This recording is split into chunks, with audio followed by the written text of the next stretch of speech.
जिस दिन मैं रिबॉर्न हुआ था, मुझे उस दिन से मालूम था कि मैं एक नकली यंग मास्टर हूँ और वो परिवार काफ़ी ज़्यादा अमीर था और वो मुझे बचपन से मालूम था। जैसे ही उनको अब उनका असली बेटा मिलेगा, वो मुझे धक्के मार के इस घर से निकाल देंगे। इसलिए ये पहले से काफ़ी ज़्यादा बड़ा सरप्राइज रेडी करके रखा था। इस टाइम वो मुझे असली यंग मास्टर के लिए घर से बाहर निकलने की कोशिश करेंगे। फिर मैं काफ़ी ज़्यादा निर्दय होके उनकी सारी चीज़ों को साफ कर दूंगा। जब मैं 20 साल का हुआ, तो मैंने देखा कि वो लोग उनके असली बेटे को ढूंढने की कोशिश कर रहे थे। मैंने बिल्कुल भी कुछ भी नहीं सोचा और सीधा मेरे फियांसे के पास चला गया और फिर उसके साथ मैं अच्छे से रात बिताई। फिर उनके पास मेरी असली सच्चाई आ गई।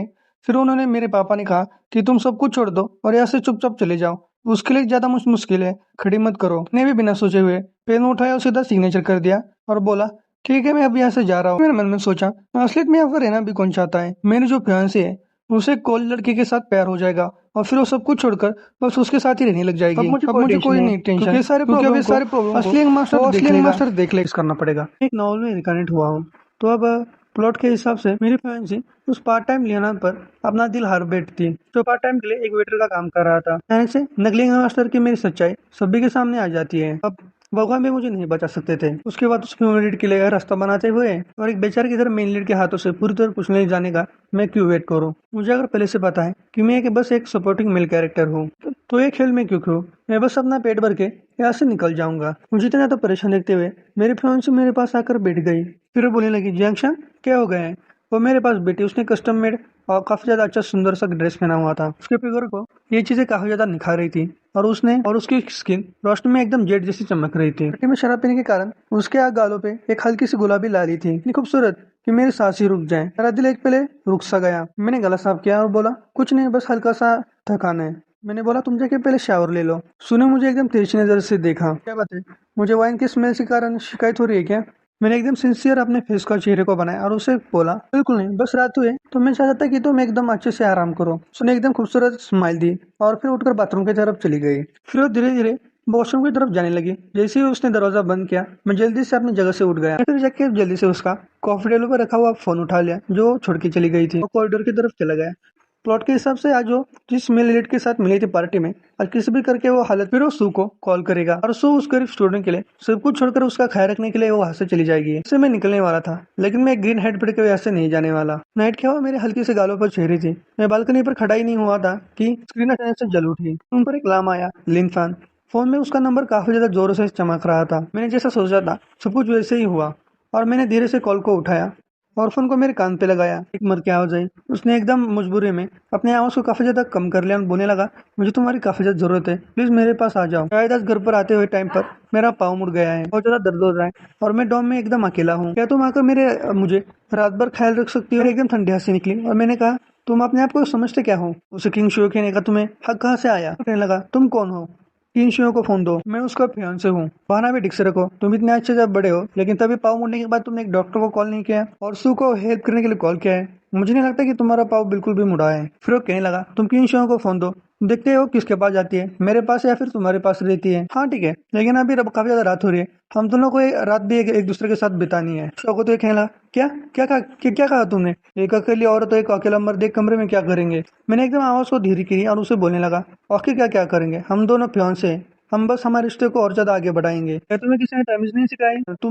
तुम्हें काफी ज्यादा बड़े कमीने हो। अगर तुमने उसे हाथ भी लगाया तो मैं तुम्हें बिल्कुल भी नहीं छोड़ूंगा। उसके बाद फिर पूरी होने से पहले ही मैंने कॉल को कट किया और उसके नंबर को ब्लॉक करके उसे कॉल हिस्ट्री से डिलीट भी कर दिया। शांति से कमरे में आ गया। मैंने जहाँ से फोन उठाया था, मैंने उसी जगह पर उस फोन को रख दिया। बाथरूम से पानी बहने की आवाज अभी भी आ रही थी और पूरे बाथरूम में बस बाफे फैली थी और फिर मेरे ख्याल से उसने कुछ भी नहीं सुना, वरना अगर उसने कुछ सुना होता तो शायद जरूर वो भागते हुए बाहर आती। मैंने दूसरे कमरे में जाके अब मैंने भी शावर कर लिया। जैसे मैं बाहर आया तो किंग शुए भी बाथरूम से बाहर निकली हुई थी। उसने एक सफेद गाउन पहना हुआ था, उसके बाल पूरी तरह से गीले हुए थे और उसके पूरे बदन से ताजे शावर की खुशबू आ रही थी। उसके गाल पूरी तरह से गुलाबी हुए थे, जिसके कारण उसे और ज्यादा चाइमिंग बना रहे थे। मैंने मौके को जाने नहीं दिया तो जल्दी से उसके पास गया, उसके कमर को पकड़ा और उसे मेरे तरफ खींच लिया। तो मैंने कहा, अगले महीने हमारी शादी है और हमारे माँ बाप हमें काफी ज्यादा पोता पोती के लिए काफी ज्यादा फोर्स कर रहे हैं। तू को शराब पूरी तरह से एकदम लाल हो गया है। आमतौर तो वो मुझे शर्माकर पूरी तरह से नीचे फेंक दी थी, लेकिन मैंने उसकी सारी डिफेंस को दूर कर दी थी।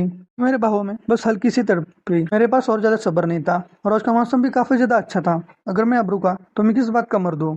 इतने सालों में उसे भी मैं मुझसे थोड़ा लगा हो गया था। और वैसे मेरी स्टोरी तो अभी स्टार्ट हुई थी। ने अभी तक उसके दिल में इतनी जगह नहीं बनाई थी कि वो मेरे पोजीशन को चैलेंज कर सके। सबसे बड़ी बात, अभी तक उसे कोई भी फोन कॉल नहीं आया। सोच काफी ज्यादा चढ़ने के बाद मुझे काफी ज्यादा बार डोरबेल की आवाज सुनाई देने लगी। मैं धीरे से नीचे आया और दरवाजा को ओपन किया तो देखा कि माँ बाप एक नौजवान लड़के के साथ खड़े हुए थे। उन्होंने धुले हुए कपड़े पहने थे और वो काफी ज्यादा पतला सा था और वो काफी ज्यादा डरा हुआ और सहमा हुआ था। ये वो असली यंग मास्टर जो दुनिया से पूरी तरह से छुप चुका था। मैं धीरे से साइड हो गया और उन्हें घर के अंदर आने के लिए जगह दे दी। पिताजी और माँ, क्या कोई बात हुई है क्या? आप इतने सुबह कैसे यहाँ पर आ गए? वो गंभीर होते हुए एक दूसरे के चेहरे देखने लगे। फिर उन्होंने उस बंदे को अंदर लेके आए और उसे लिविंग रूम में बैठा दिया और फिर कहने लगे। जैंग मांग ने एकदम शांत होते हुए एकदम घबराते हुए बोला कि असलियतली ये हमारा असली खून है, इसका नाम जांग होंगे। हमने पूरे डीएनए टेस्ट कर दिया है, ये असलियत में हमारा ही खून है। हमने सब कुछ पूरी तरह से पक्का कर लिया है और उसने इन सालों में काफी ज्यादा मुश्किल झेली है बाहर। जियांग पिताजी ने एकदम आवाज में कहा। सबको पता था कि हमारी पोजीशन मिल नहीं खा रही, हम अब तक रुके रहे लेकिन अब सब कुछ ठीक है। हमें पता है कि इतने साल तक तुम काफी ज्यादा अच्छे से रहे और तुमने कंपनी भी अच्छी तरह संभाली, लेकिन असली यंग मास्टर तो यही है। मेरे अंदर कुछ भी फील नहीं हुआ क्योंकि मुझे पता था कि जैंग पिताजी के हिसाब से ये सब कुछ ठीक ही है। नॉवल में तो उन्होंने ऐसा किया था। धीरे धीरे मेरे सारे जो जो मेरे पास शेयर थे वो सभी उन्होंने एक तरफ से कि मेरे से छीन ले, ताकि जैंग को कोई भी प्रॉब्लम ना आए फ्यूचर में, जिससे यशो एकदम आसानी से कंपनी का पूरा बिजनेस अच्छे से संभाल पाए। लेकिन यशो को ऐसा लगता था कि मैं लालच के कारण कंपनी में काफी ज्यादा चिपका गया हूँ। लगा कि मैं कंपनी नहीं छोड़ना चाहता, इसलिए जब उसे पावर मिली तो मुझे टारगेट करना उसने शुरू कर दिया। मुझे कंपनी भी एकदम नॉर्मल तरीके से चलानी थी और यशो से भी बचना था, इसलिए मैं काफी ज्यादा तब मुश्किल में था। मेरा दिमाग काफी ज्यादा टेंशन से फटने लगा था और वो मेरी फियांसे वो भी काफी ज्यादा कमी निकली। वो उस मेरे लड़के के साथ और साथ ही साथ उस कॉलेज और मेरे जो असली हेयर है उसके साथ भी रिलेशनशिप में रहने लगी। वो काफी ज्यादा बेशर्म थी। ऐशो काफी ज्यादा डरता था कि सुकी का परिवार मेरी मदद करने के लिए उसके पीछे पीछे ना आ जाए, लेकिन जब उसे पता चला कि हम दोनों में काफी ज्यादा बड़ी दरार पड़ चुकी है तो उसने सब कुछ छोड़ दिया। अंदर और बाहर मेरे सारे दुश्मन फैले हुए थे, इसलिए मुझे घुटने टेक कर आखिरकार सबके सामने झुकना पड़ गया था। लेकिन अब ये कंपनी गड़बड़ी जिसको साफ करनी है वो करे, अब मुझे इससे कोई भी मतलब नहीं है। तो कहोगे कि अब ये सब कुछ साफ करने के लिए, तो बिल्कुल भी नहीं। अब मैं किसी भी झंझट में नहीं पड़ना चाहता। मैं धीरे से अपना हाथ यशो की तरफ बढ़ाया और उसे कहा, मैं तुम्हें क्षमा चाहता हूँ कि मैंने तुम्हारी इतने दिनों तक तुम्हारी असली आइडेंटिटी को अपनाया। फिर मैंने कहा, तुम बिल्कुल भी चिंता मत करो, मैं अभी यहाँ से जा रहा हूँ। मेरे इस फैसले से उन तीनों का रिएक्शन काफी ज्यादा शॉकिंग था, लेकिन माँ बाप जल्दी से संभल गए और उन पर उनके चेहरे पर रिलीफ की मुस्कान आ गई। जयशंक, मुझे पता था तुम एकदम अच्छे बेटे और एकदम समझदार लड़के हो। फिर कहने लगे, अब बस एक ही चिंता है, सुपर परिवार के साथ जो हमारी एंगेजमेंट हुई थी, अब बस वही अब दिक्कत है। किंग शो के बीच में और तुम्हारे बीच में काफी ज्यादा अच्छा रिश्ता रहा है पहले से ही। ये बात पूरी कर पाते तभी जैंगशांग ने देखा कि सू किंग सीढ़ियों से काफी ज्यादा जोरों से भागते हुए नीचे आ रही थी और वो कहने लगी, तुमने आखिरकार ऐसा क्यों किया? तुमने उसकी कॉल भी काटी और उसे ब्लॉक क्यों किया? अगर तुम्हारी ये सब करने की हिम्मत कैसे हुई? और उसके बाद ही काफी ज्यादा रूड थी। फादर ने एकदम कहा और उनकी बातों को टालते हुए सीधा बोल दिया, अच्छा ऐसी बात है क्या? कहने लगी, छोटी बात। फिर वो मेरी मतलब वो मदर कहने लगी कि असलियत में जीशांग हमारा असली बेटा है ही नहीं। पहले हम सब लोग काफी ज्यादा टेंशन में थे तुम्हारी शादी को लेकर, लेकिन अब लग रहा है शायद तुम दोनों के बीच में ऐसी कोई खास फीलिंग नहीं है जो एक पति पत्नी के बीच में होनी चाहिए। सबसे अच्छा रहेगा कि तुम उसके साथ तुम्हारी सगाई तोड़ दो, लेकिन अगर तब भी तुम्हारा परिवार एक शादी चाहता है तो तुम हमारे असली बेटे के साथ शादी कर सकती हो। ये सब सुनकर जो शीशा काफी ज्यादा गुस्से में थी, उसका चेहरा पूरी तरह से शॉक में बैठ गया। तभी मेरे माँ ने मतलब मेरे नकली माँ ने अपने बैग से एक चेक निकाला और सीधा टेबल पर रख दिया और बोलने लगी, चेक में पूरे 150 मिलियन है, ये हमारा आखिरी प्यार समझकर रख लो, पैसे लो और जियांग परिवार को पूरी तरह से छोड़ दो। और ऐशा के लिए काफी ज्यादा मुश्किल है, बिल्कुल भी खड़ी मत करना। तूने उस चेक की तरफ देखा और इधर इधर उधर उसकी नजर घूमने लगी। वो कुछ कहना चाहती थी लेकिन उसने होठ को बंद कर लिया। उसने एकदम हैरानी से मेरी तरफ देखा जो मैंने अपने हाथों से उस चेक को उठाया और सीधा उस पेपर पर सिग्नेचर कर दिया। मैंने चेक को उठाया और सीधा अपने जेब में डाल दिया और फिर मैंने कहा, इतनी देर लोग तक मेरा ख्याल रखने के लिए आप सब लोगों का काफी ज्यादा शुक्रिया। सब कुछ कहने के बाद मैंने किसी की तरफ भी नहीं देखा और सीधा मेन डोर की तरफ गया और सीधा मेन डोर से बाहर निकल गया। मैंने मेरा लगेज भी नहीं उठाया और मैं सीधा जाने लगा। मैंने पीछे से हल्की आवाजें सुनी और दोनों मिलकर उस याशा को काफी ज्यादा तसल्ली दे रहे थे कि तुम ज्यादा टेंशन मत लो। आखिरकार होश में आई और उसी की तरफ मेरे तरफ भागते हुए आई और कहने लगी, रुको, तुम्हें जवाब दो। आखिरकार लिन ने आखिरकार तुमसे कॉल पर क्या बात की थी? फिर मैं हंसते हुए उसे कहने लगा, मुझे तुमसे कोई भी मतलब नहीं है, जिसको की चैट में जाना है तो जाए, मुझे उससे कोई मतलब नहीं। मुझे कोई भी मन नहीं है तुम्हारे साथ बात करने का। मैं बस मन सोचने लगा, मेरा एक सुनहरा सपना मेरी इंतजार कर रहा है और एक बीच मैं जा रहा हूँ। एकदम आराम से बीच में लेटा हुआ था और एक खूबसूरत लड़की मुझे काफ़ी ज़्यादा अच्छे से मालिश कर रही थी। अचानक का प्रेशर भी काफ़ी ज़्यादा अच्छा था और मुझे काफ़ी ज़्यादा अच्छा सुकून मिल रहा था। समुद्र से आती हुई एकदम ठंडी लहरों की आवाज़ और एक गर्म सी हवा मुझे काफ़ी ज़्यादा रिलीफ फील कर रही थी। उसमें एक नारियल था, उसके अंदर एक छोटा सा क्यूट सा अम्ब्रेला लगा हुआ था। मुझे में पूरे 150 मिलियन थे। मेरा मन कर रहा था मैं ऐसी पूरी जिंदगी को एकदम आराम से और एकदम मजे से जी लूँ, उस पूरी दुनिया से एकदम आज़ादी से जी लूँ और पूरी दुनिया को घूमूं। लेकिन मैं ये सोच ही रहा था, तभी मेरे पीठ पर किसी की हल्की सी छाया आई। लड़की मेरी मालिश करी थी, उसने अपने हाथ को रोक दिया। मुझे काफी ज्यादा गुस्सा आया। मैंने जल्दी से मेरी आंखों खोली और उस तरफ देखने लगा। मैं फिगर खड़ी हुई थी, एकदम हॉस्टाइल एनर्जी के साथ। एक खूबसूरत साया पूरी तरह से मेरे नजरे को रोका हुए खड़ी हुई थी। जेड ब्लैक ड्रेस पहना हुआ था और उसकी टेलरिंग काफी ज्यादा एकदम अच्छी थी, एक नजर में पता चलता था। मैं उस फिगर को देखकर पूरी तरह से शॉक हो गया। जो पेन विदेश में रहनी चाहिए थी वो आखिरकार यहाँ पर क्या कर रही है। हाँ, आप लोगों ने सही सोचा। मैं जियांग परिवार में एक अकेला नहीं था, मेरे साथ एक मेरी बहन भी थी। वो 2 साल पहले विदेश गई थी पढ़ने के लिए, लेकिन मेन स्टोरी में इसका कोई ज्यादा यूज नहीं था। इसलिए मुझे बिल्कुल भी उम्मीद नहीं थी कि वो अचानक से यहाँ पर आ जाएगी। 2 साल में वो काफी ज्यादा चेंज हो गई थी। उसका फिगर भी काफी ज्यादा अच्छा हुआ था। वो काफी ज्यादा सुंदर हो गई थी, इतनी ज्यादा कि वो पूरे शहर को उलट दी थी। जिसे उसने देखा कि मैंने उसे पहचान लिया तो वो घुटनों पर आकर सीधा मेरा सर पकड़ लिया और जोरों जोरों से रोने लगी। फिर वो कांपती आवाज में कहने लगी, भाई तुम्हारा वेकेशन का मन कैसे कर रहा है? हमारा पूरा परिवार अब तबाह होने वाला है, जल्दी से वापस चलो। कंपनी का पूरा स्टॉक गिर गया है, हमें जल्दी से कुछ तो करना होगा। मैं अभी वापस लौटी थी तो मैंने ये सब देख के मैं काफी ज्यादा शॉक हो गई थी। वो असली मास्टर काफी ज्यादा पागल है। सुई शोंग को जीतने के लिए उसने अंधाधुन उन सारे प्रोजेक्ट में इन्वेस्टमेंट कर दिया जिसका फ्यूचर में कोई भी यूज नहीं है, वो उड़ा है। और बस इतना ही नहीं, वो सुई शोंग के मेल असिस्टेंट के साथ एकदम इंटरनेट पर पूरी तरह से लड़ाई कर रहा है। उस इमेज की कोई भी परवाह नहीं है। वो काफी ज्यादा बर्बाद कर देगा हमारी कंपनी को। तुम जल्दी से चलो वापस। और कहने लगी, भाई तुम जल्दी से वापस चलो, वो वरना हमारी कंपनी को पूरी तरह से बर्बाद कर देगा। वो मुझे इतनी जोरों से हिला रही थी कि मुझे चक्कर आने लग गए। मैं स्टेबल हो गया और उसे कहने लगा, रुको रुको, इतने ज्यादा परेशान मत हो और पहले मेरी बात सुनो पूरी तरह से। शांति से कहा कि जियांग परिवार के साथ अब मेरा कोई लेना देना नहीं है।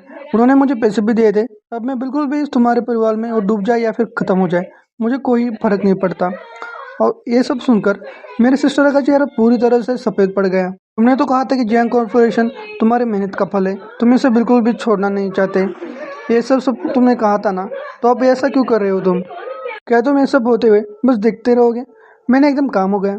मैं जाके लॉन्च पर बैठ गया और उसे कहने लगा, मुझे कोई फर्क नहीं पड़ता, जो हो जाए, मुझे कोई टेंशन नहीं है। अब मैं बस अपने लाइफ को एंजॉय करना चाहता हूँ। इस लाइफ मुझे कभी भी नहीं मिलेगी जिसमें बस खाओ पियो और मौज करो।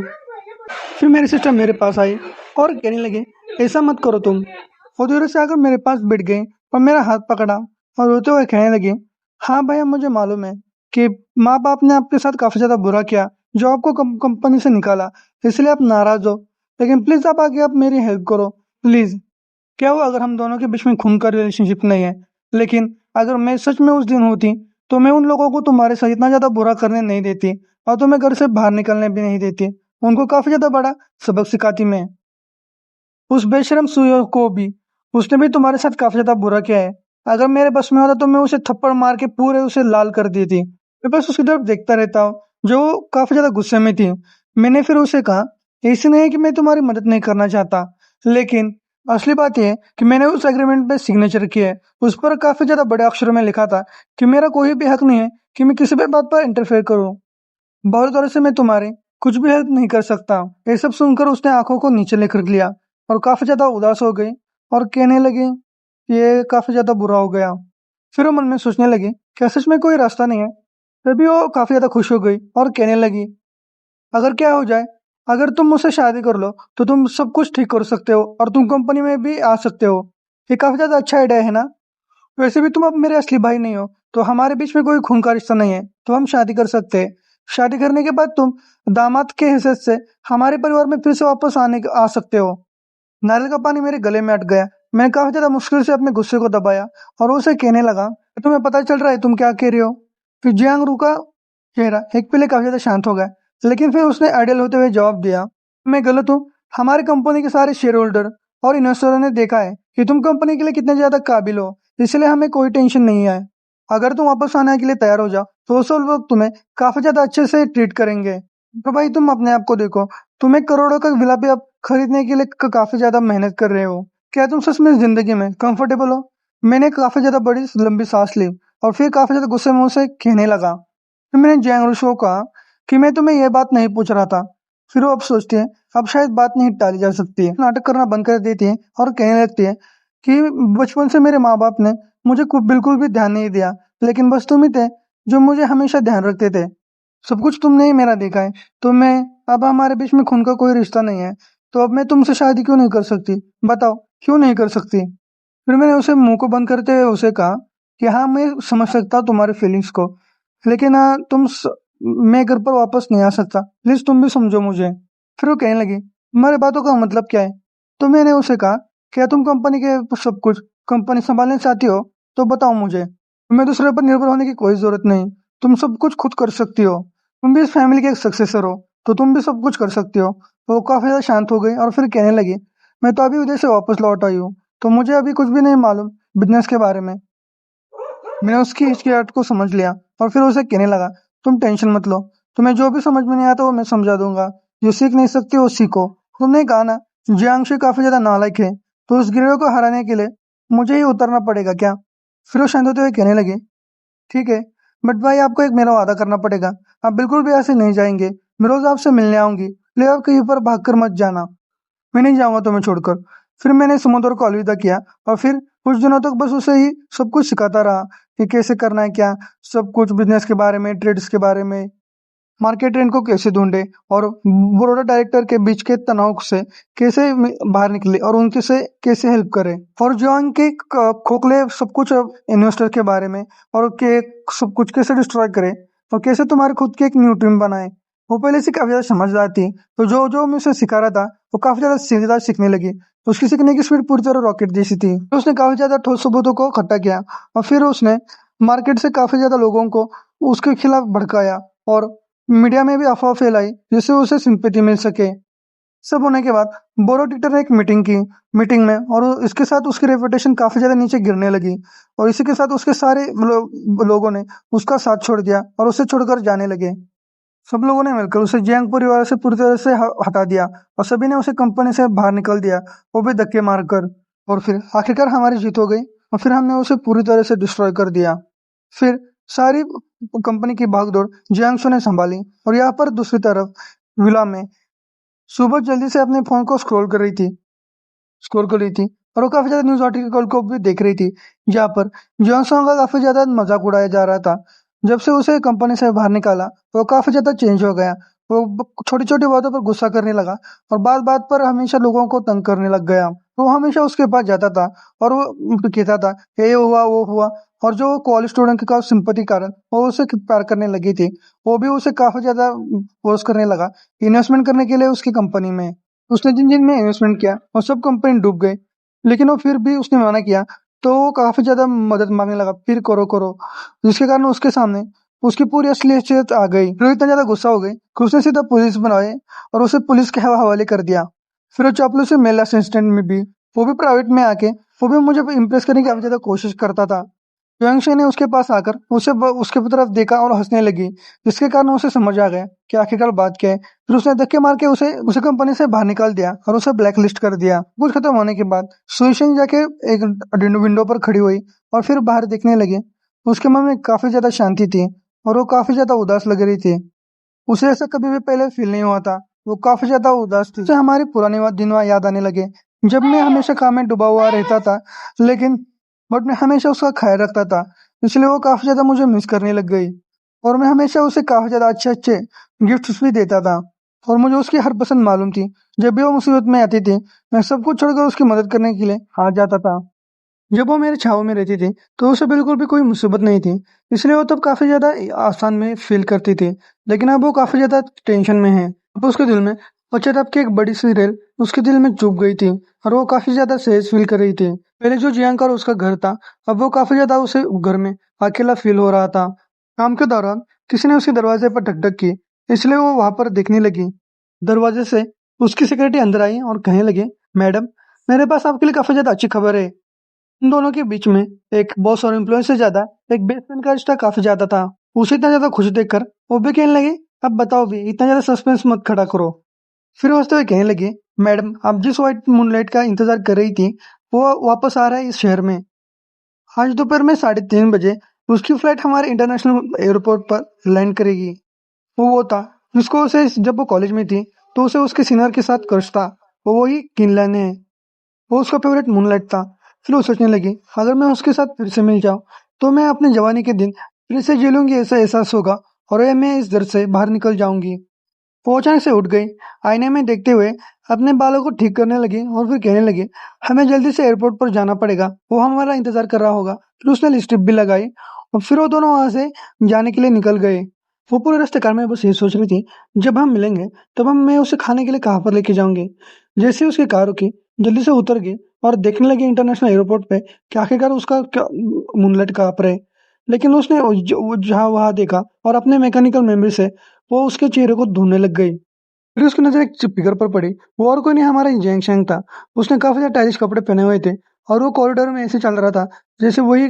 वो धीरे धीरे से वहां से जाने लगा, लेकिन ये सब देखकर क्वींशो वहां पर ही जम गई।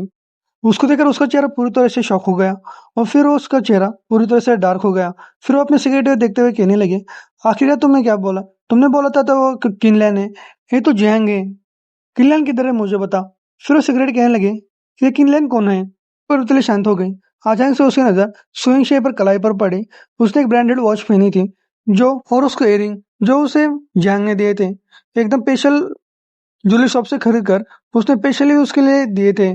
फिर वो कहने लगे, आपने उसकी पहनी हुई वॉच और उसकी इयरिंग पहनी है तो मुझे लगा कि आप उसे ढूंढ रहे हैं, और कल आप उसके बारे में काफी ज्यादा बातें कर रही थी, तो मुझे लगा आप जो इस मूनलाइट के बारे में कर रहे हैं वो असलियत में जियांगी है।